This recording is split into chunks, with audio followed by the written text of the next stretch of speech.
Mihin sä ajelet? Muistatko se, kun ajeltiin tunturikappia nuoruudessa? Muistahan mie. Ja Opel Kadetin takapenkki oli kiihkeä lemmelläiskinnän tatami. Senkin pornohiiri. Minä oon lihonnut 30 vuosi niin paljon, että nyt jos tulen takapenkille, äläkä vilkuttele muille naisille. Jos minä tulen takapenkille menen, niin repiää koko sinun Kadetin takapenkki. Kyllä, Opel Kadetin takapenkki kestää niinku sinun neutronipommin. No mitäs nyt? Nytkö tää paskasit levis? Mä oon mikään paska. Tää on Opel Kadett ja 70-luku. Aina nämä samat ongelmat sinun autoissa.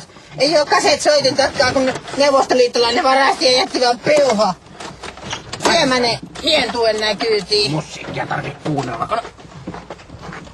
Minen tuo kyytiin? No mene bussilla!